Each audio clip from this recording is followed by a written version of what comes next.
Hi, welcome to Mowgli TV and to another video showcasing the free effects that you can get for Resolume.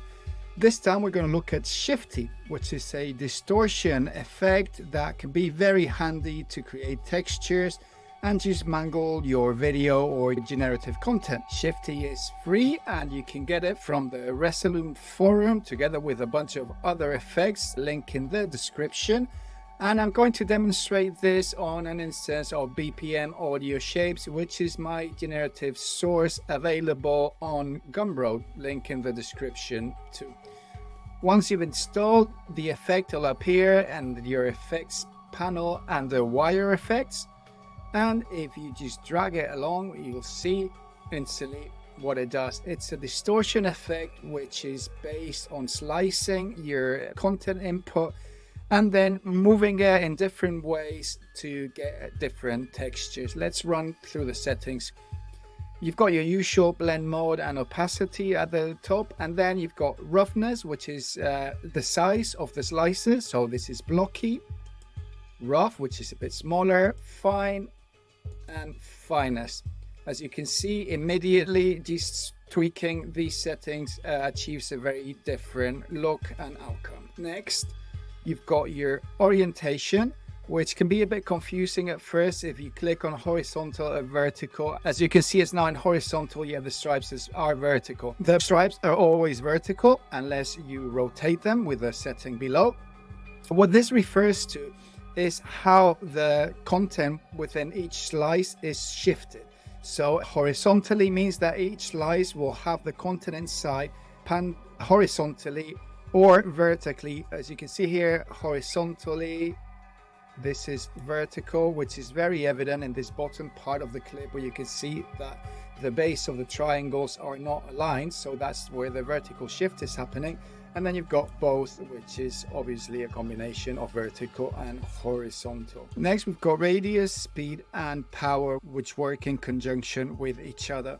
Power is essentially the overall control for the whole effect. So you bring the power down, whatever you've got set in radius and speed is irrelevant. If power is at 0, there'll be no effect visible.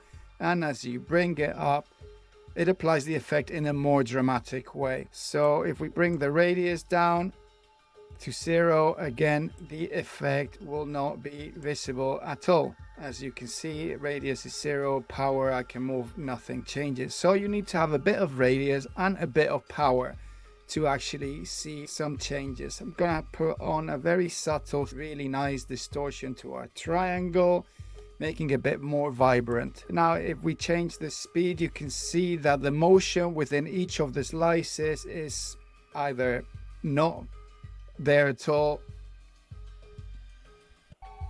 or more increased with the speed. If I increase the radius, you can see that the shift is more pronounced, and if I increase the power, it's even more pronounced. So radius and power work in conjunction with each other to define different strengths at which the effect is applied to your content. Next down, we've got rotation, which is very self-explanatory. It'll just rotate your slices.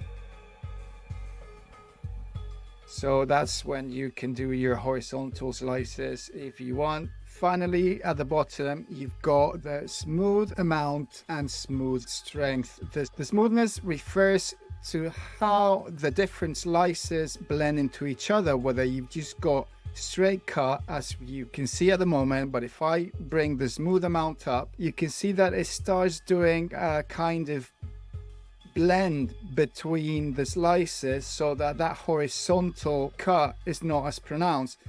If then on top of that you increase the smooth strength, it will start smoothing out all the angles, creating more of a curved effect, which distorts our original content into something completely different, which can be very useful to create a variety of backgrounds. So again, if we got the smooth strength to maximum, but we bring the amount down, there is absolutely no effect. So smooth amount will work on its own, but smooth strength will need some smooth amount to do anything. As always, I recommend that you install the effect, have a play about, animate some of the parameters, maybe use some FFT, and actually discover the full range of potential that these tools have within them when you spend a little time messing about with them. Please like and subscribe as always, and I hope to see you next time.